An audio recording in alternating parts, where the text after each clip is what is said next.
Greetings, everyone. It is I, the mighty Jesus. I am back. And as the world is falling apart around me, I am going to read One Piece, chapter 1110. 1110, yes. Starfall. As we see the fall, as the stars are falling around me, I will read this chapter called Starfall. Yes, that's quite funny. Anyways, we start off the chapter with a lovely cover chapter, not cover, the chapter cover page today is Ogre's Child Yamato's Golden Harvest Surrogate Pilgrimage Volume 2. So is the continuation of the cover page story now. It's more like the chapter cover story. Anyways, I want to travel throughout Wano like Odin did, as we see Yamato and Kozuki Odin standing probably in the palace, and he's just making the lips.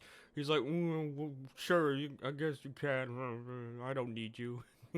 He looks a little like, jelly. Anyways, so we start off the chapter where we left off with the summoning sigils being summoning Hunan. Well, I'll just say they summoned the Gorosei. Yeah, that's what happened. Oh boy, and lightning is happening. So we see the Marines shocked by this event as well. What is happening?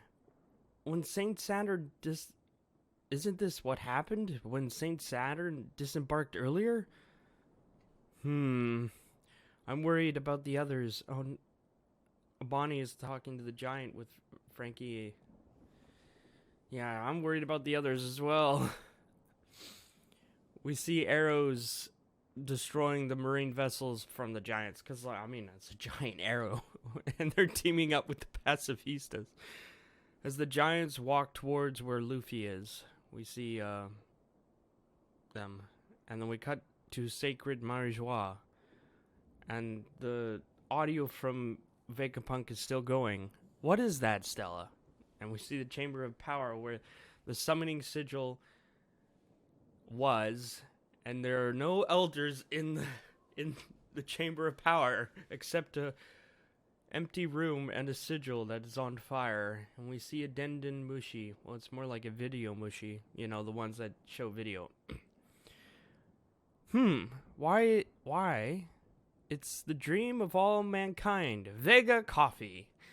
One little speck of this stuff dropped into water and you'll instantly got nice warm coffee. How many minutes left? It's not like we're on a strict timer. Let's wait 7 minutes or so. And the elders are spawning in from the sigils. And Luffy's just like, what the?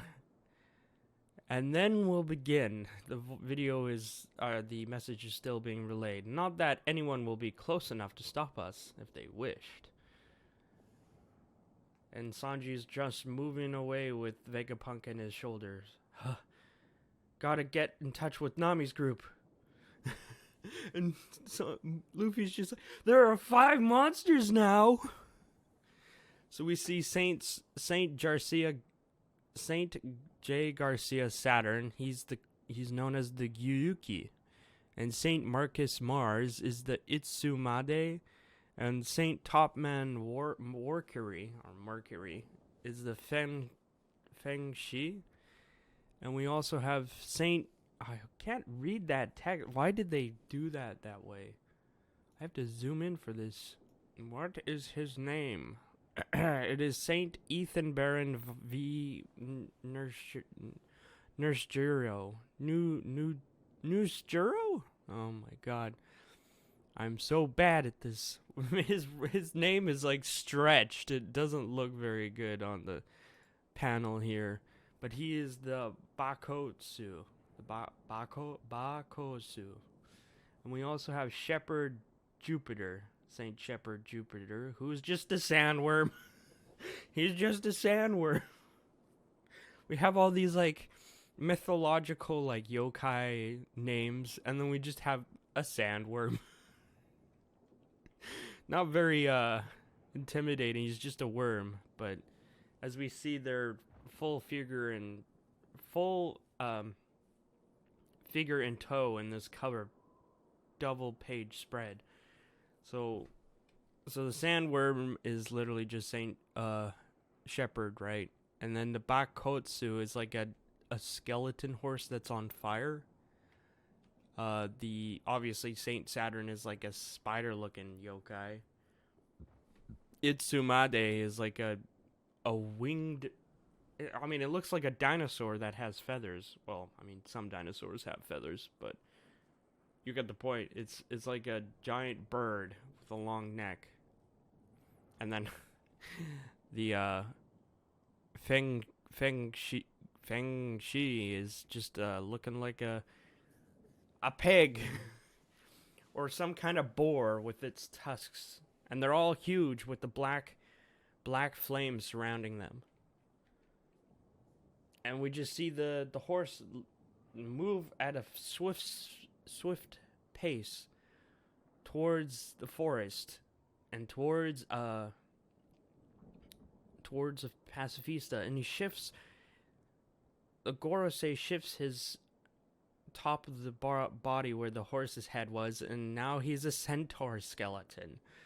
That's insane. I guess these are all like legendary mythical zones. They must be.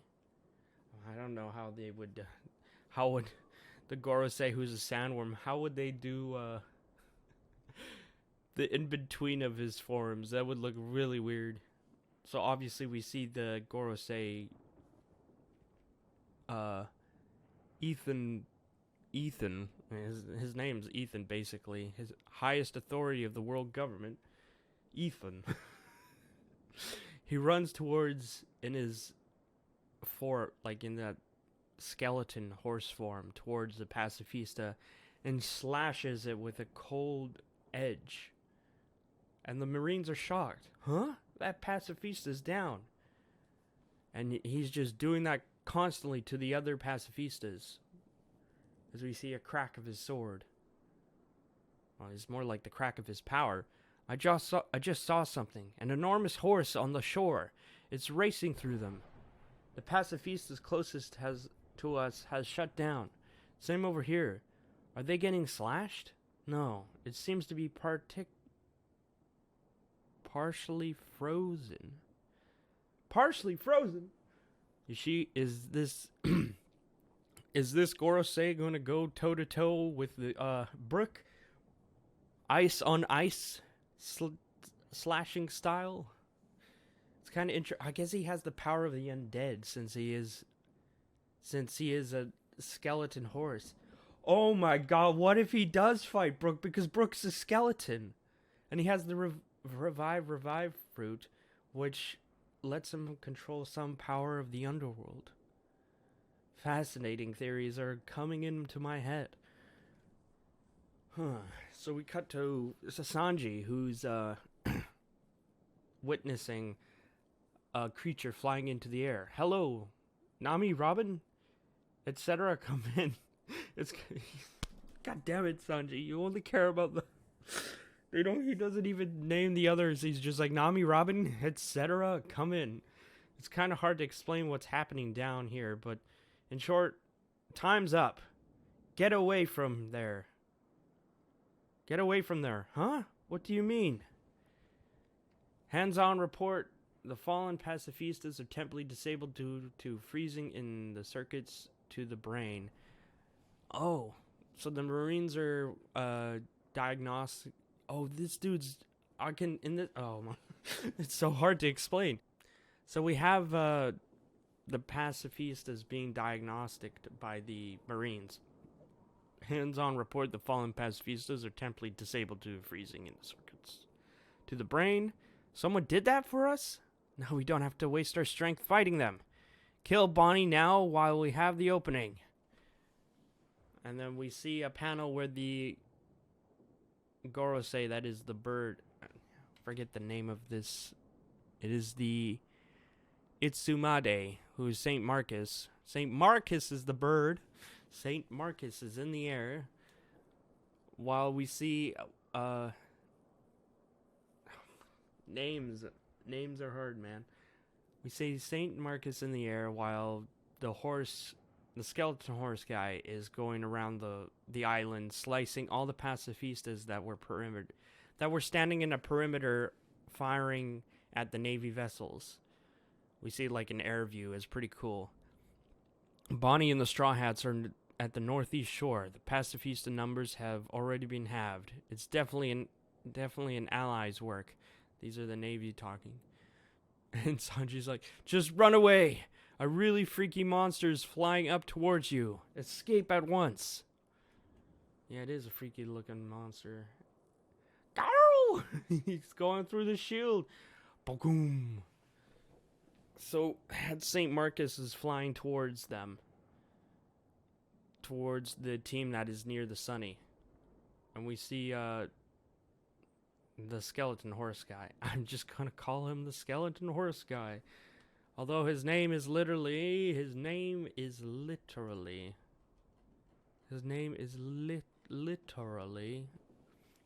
Ethan Baron Vernusjuro.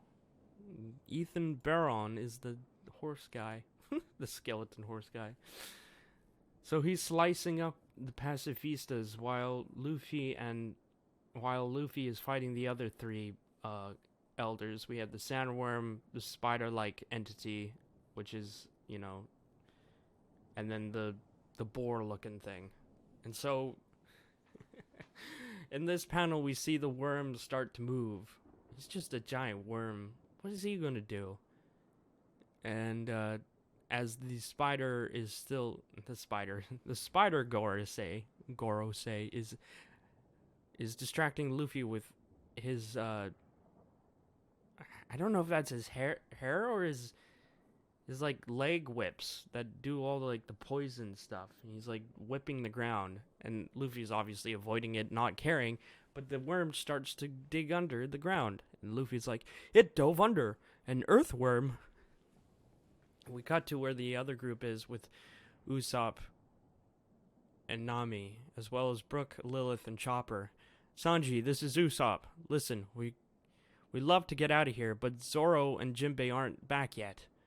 Brook and Lilith made it through the ship's fine. We arrived safely, didn't we? Only because of Usopp, you fool. Brook is getting kicked by Lilith.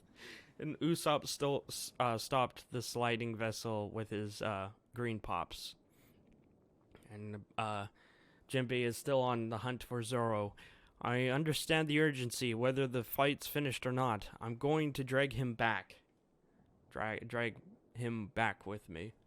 And so Zoro is still fighting Lucci as his swords are being flung into the air. You sense that massive haki too, don't you? Almost makes you want to stop and look. It's all over the island. And Sanji's still communicating over the comms. Thanks, Jinbei. We need that now. I see him. He's still fighting. Ugh, stupid moss head. Putting the entire crew in danger? He's a liability. Oh, and somehow, because he said liability, Zoro senses this and he just he has like a twinge in his head. He's like, kind of thing. And there's just this aura, and he stops for a minute while his sword's in the air. Ka-chink, ka-ching. And then obviously, Lucci goes in for the attack. Hand pistol spots. It's like a Gatling of his jabs. But Zoro dodges it quite easily. He's just unfazed. And grabs the sword that was in the air. Puts the sword in his mouth. 3-sword style. 3-sword style. Ha-ha-va. Ha-ha-va. Spot hunt. He uses the spot technique against him. Dude hunted an animal, bro. Ha-ha-va. Spot hunt. This is a new technique, it seems, Zoro has come up with. The way his stance is totally different. I haven't seen it before. slicing Lucci in one hit. Obviously, not cutting him in half, but it's close enough, and it's enough to send him to the ground. As we see a very we don't see Zoro's face. It's all shaded black, but man, he looks pissed, and Jinbei is impressed, or shocked, more like. And we cut back to Luffy's fight, and the giant sandworm, came out of the ground and swallowed him whole. And Luffy's like, huh? Huh? The amount of times he's been swallowed is ridiculous. Yeah, did you see that? Oh, it's the two giants. I sure did, a familiar sight. He's not a man suited for dark places. Here goes Sun Saw. And they sliced the sandworm, freeing Luffy from its gullet. I don't think that's enough to kill the Saint Sandworm guy, but what a useless ability if that kills him. If that kills him, obviously it shouldn't kill him, but that's a useless ability. You just turn into a giant sandworm. Wait, what if he can multiply? You know, like worms, if you cut a worm in half, then you get 2 worms eventually. Interesting. They cut him twice, so that's 3 parts. Let's just hope that my theory's wrong and there isn't going to be 3 sandworms around. So the 2 giants free Luffy from the sandworm, and he's just laughing. Ah, that was close. Huh? It's you guys, the giants. Gabba-ba-ba. It's been so long, Straw Hat. It's Dory and Broggy. We couldn't wait to see you again. Yeah. And that's the end of the chapter. Chapter 11:10. The Gorosei appear. That's what I'm titling this YouTube video. The Gorosei appear. Man, it's kind of interesting that they're all like based off of like mythological creatures. And then you just have the sandworm, which can, I mean, it's from like fantasy and stuff. Obviously, like a very known one would be Dune with the sandworm. I mean, even I think Star Wars has one too, although that's from a video game I played. Anyways, this is Haysoos signing off. That was a 10 out of 10 chapter. We saw Zoro one-shot Lucci, and I know that I know what's gonna happen online now. People are gonna be like, haha, Sanji fans are eating dirt today. God damn it. Can't we just appreciate that they're all Straw Hats and they got their own strengths and weaknesses? Anyways, that's Haysoos signing off. Goodbye.